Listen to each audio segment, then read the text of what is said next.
काजल नाम की एक लड़की अपने पति के साथ एक अपार्टमेंट में रहती थी। काजल का पति राहुल एक सॉफ्टवेयर कंपनी में टीम लीडर के पद पर था। राहुल बचपन से ही बहुत आध्यात्मिक था, लेकिन उसके उलट उसकी पत्नी काजल बिल्कुल नास्तिक थी। वह ज़्यादातर रंगीन दुनिया में जाने की और जीने की चाहत रखती थी, जिसे वह आज के हिसाब से ही सही समझती थी। हालांकि इस बात को लेकर दोनों के बीच में कभी भी कोई अनबन नहीं थी। दोनों अपने जीवन में बहुत खुश थे। एक दिन सुबह सुबह राहुल टीवी में धार्मिक कार्यक्रम देख रहा था, जिसमें 7:30 काल के बारे में बताया जा रहा था। उसी समय काजल चाय नाश्ता लेकर आती है और राहुल के बगल में बैठकर चाय पीने लगती है। और थोड़ी ही देर में वह राहुल से चाय पीते हुए कहती है, क्या सुबह से बोर हो रहे हो? और उसी समय टीवी का रिमोट उठाकर चैनल बदल देती है। राहुल को काजल का बर्ताव अच्छा नहीं लगता। वह काजल से कहता है, क्या तुम 7:30 की महादशा के बारे में कुछ जानती हो? जो तुमने उसे बकवास समझ लिया। धर्म की बातें समझने के लिए आस्था लगती है, लेकिन तुम तो बिल्कुल नास्तिक हो। लेकिन तुम्हें किसी और की भावनाओं को तकलीफ देने का कोई हक नहीं है। काजल को राहुल की बात से ग्लानि महसूस होती है और वह राहुल से माफी मांगती हुई वही शनि भगवान का कार्यक्रम टीवी में दोबारा से लगा देती है। राहुल काजल को बहुत प्यार करता था। वह मुस्कुराते हुए कहता है, अरे कोई बात नहीं, चलो आज शनि मंदिर चलते हैं। वैसे काजल को मंदिर जाने में कोई दिलचस्पी नहीं है, लेकिन वह राहुल का दिल रखने के लिए मंदिर जाने को तैयार हो जाती है। दोनों एक साथ बाइक में मंदिर पहुंच जाते हैं।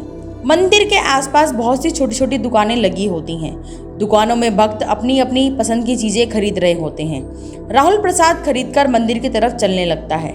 वहीं सीढ़ियों पर एक बाबा काले कपड़े पहने हुए बैठे हुए थे। राहुल उनके कटोरे में कुछ पैसे डाल देता है और काजल के साथ मंदिर चला जाता है। मंदिर में शनि भगवान के दर्शन करने के बाद पुजारी से प्रसाद लेकर दोनों सीढ़ियों से नीचे उतरने लगते हैं। और जैसे ही वह नीचे आते हैं, वही बाबा काजल को देखकर कहते हैं, बेटी अपना ध्यान रखना। काजल बाबा को प्रणाम करके राहुल के साथ घर आ जाती है। दरअसल बाबा बहुत तेजस्वी थे। उन्होंने काजल को देखते ही महसूस कर लिया था कि उनके ऊपर शनि की दृष्टि पड़ चुकी है, जिससे उसका 7:30 शुरू हो चुका है और उसके जीवन में संकट के बादल घिर गए हैं। काजल के घर पहुंचते ही उसके सर में दर्द होने लगता है। काजल राहुल से कहती है, आप थोड़ा मेरे लिए चाय बना लीजिए, मेरे सर में बहुत दर्द है। राहुल काजल के लिए चाय बनाकर ले आता है। राहुल को ऑफिस जाना होता है, इसलिए वह तैयार होकर जल्दी निकल जाता है। काजल घर के काम खत्म करके दोपहर को सो जाती है। शाम को राहुल अपने ऑफिस से घर आता है। काजल तब तक सो रही होती है।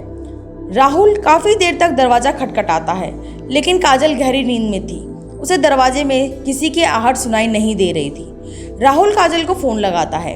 फोन की घंटी सुनकर काजल अचानक नींद से जाग जाती है और जैसे उसे पता चलता है कि राहुल दरवाजे पर खड़ा है, वह जल्दी से जाकर दरवाजा खोलती है। राहुल काजल से प्यार से पूछता है, क्या कर रही थी? इतना टाइम क्यों लग गया? काजल आंख मीचते हुए कहती है, पता नहीं कैसे इतनी ज्यादा नींद लग गई कि आपकी आवाज सुनाई ही नहीं दी। राहुल अपना सामान रखकर बाथरूम में फ्रेश होने चला जाता है। उसी समय राहुल के मोबाइल में एक मैसेज आता है। काजल की नज़र अचानक मोबाइल पर पड़ती है। उसमें दिल के निशान के साथ प्यार भरा संदेश दिखाई देता है।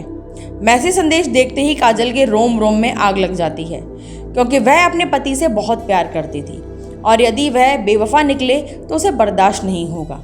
काजल की आंखों से आंसू निकल आते हैं। उसी समय राहुल बाथरूम से बाहर निकल आता है। काजल तुरंत उसका फ़ोन रख देती है और अपने आप को काबू में करके अपने कमरे में चली जाती है। वह सोच रही थी कि अगर राहुल उसे खुद इस मैसेज के बारे में बताएगा तो ठीक है, नहीं तो वह इसके बारे में कभी बात नहीं करेगी और उसकी ज़िंदगी से हट जाएगी। दोनों के प्यार को ग्रहण लग चुका था। 7:30 काल ने काजल को अपनी गिरफ्त में कर लिया था। काजल का स्वभाव बदलने लगा था। वह अपने पति पर शक करने लगी है, जिसके चलते उसके रिश्तों में दरार आ चुकी थी। कुछ दिनों के अंदर दोनों के बीच में झगड़े होने आरंभ हो गए। राहुल काजल को समझाने की बहुत कोशिश करता है, लेकिन काजल के दिमाग में वही मैसेज घूम रहा होता है। वह राहुल की किसी भी बात पर भरोसा नहीं कर पा रही थी। राहुल काजल को खुश करने के लिए उसे कहता है, चलो मंदिर चलते हैं, वहीं से बाजार घूमने चलेंगे, आज कुछ कपड़े खरीदते हैं। लेकिन काजल गुस्से में वहां से उठकर चली जाती है। राहुल अकेले ही मंदिर चल देता है। राहुल को दोबारा फिर वही बाबा मंदिर की सीढ़ियों में फिर से दिखाई देता है। वह राहुल को देखते ही उसे अपने पास बुलाते हैं। राहुल हाथ जोड़कर बाबा के सामने जाकर खड़ा हो जाता है। बाबा कहते हैं, बेटे तुम्हारे जीवन में संकट दिखाई दे रहा है, क्या तुम ठीक हो? राहुल कई दिनों से काजल से परेशान था। वह बाबा के सामने बैठकर अपनी समस्या बताने लगता है। हालांकि बाबा काजल के 7.5 योग के बारे में पहले से परिचित थे, इसलिए वह राहुल को काजल के ऊपर आए हुए संकट के बारे में बता देते हैं और कष्ट से मुक्ति के लिए उपाय बताते हुए कहते हैं कि तुम्हारी पत्नी को शनि भगवान की विशेष पूजा करनी होगी, जिसके बाद वह सामान्य स्थिति में आ जाएगी। राहुल भगवान का दर्शन करने के बाद घर पहुंचते ही काजल से कहता है, आज मंदिर में वही बाबा जी मिले थे। उन्होंने बताया कि तुम्हारा 7.5 योग चल रहा है, इसलिए तुम्हारे जीवन में चिंता बनी रहती है।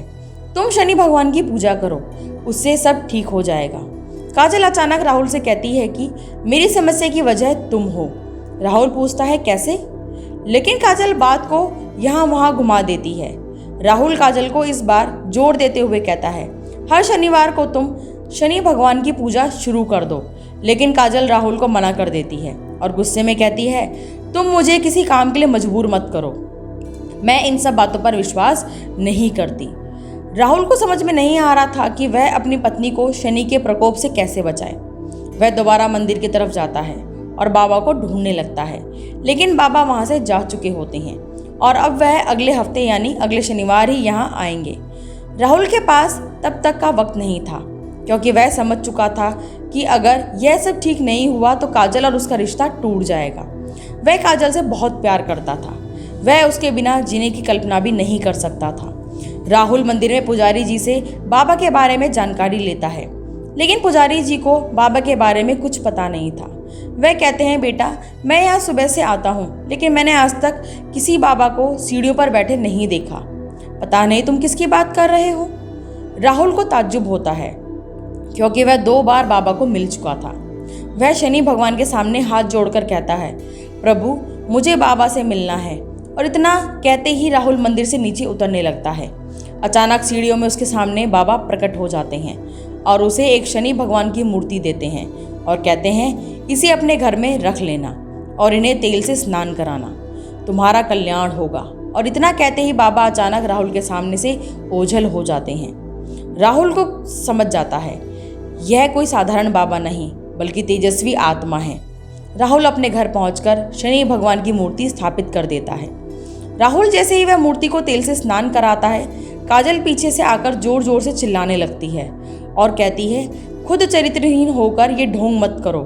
अपनी गलती छुपाने के लिए तुम शनि भगवान का सहारा ले रहे हो। अपने आप को आईने में देखो तो पता चलेगा कि तुम कितने घटिया इंसान हो। काजल की इतनी अभद्र बातें सुनते ही राहुल के पैरों तले जमीन खिसक जाती है।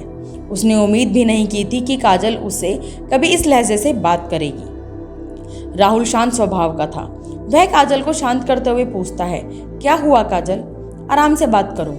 काजल तुरंत उसका मोबाइल लाकर वही मैसेज उसके सामने रख देती है। राहुल काजल से पूछता है, यह क्या है? काजल तुरंत कहती है, तुम बताओ यह क्या है और कौन है जिसने तुम्हें यह मैसेज भेजा है। राहुल काजल की बात सुनकर मुस्कुराने लगता है और कहता है, अरे पागल, यह मैसेज उस लड़की ने मुझे नहीं भेजा था, बल्कि कंपनी में काम कर रहे मेरी टीम के एक लड़के ने उस लड़की को भेजा था और उस लड़की ने मुझसे उसकी शिकायत करने के लिए वह मैसेज मुझे फॉरवर्ड किया था। यह बात सुनते ही काजल का दिमाग शून्य हो जाता है।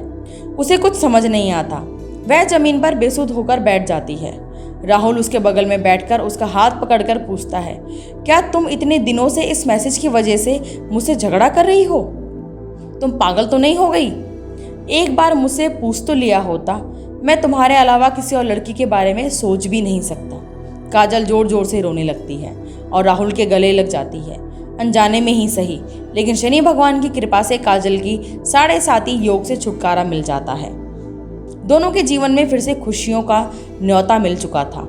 शनि भगवान के विराजमान होते ही दोनों के बीच झगड़े की वजह ही समाप्त हो चुकी थी और उनके जीवन में खुशियों ने फिर से दस्तक देना शुरू कर दिया था और दोनों के जीवन की कष्टों की समाप्ति के साथ ही धर्म की यह कथा समाप्त भी हो जाती है।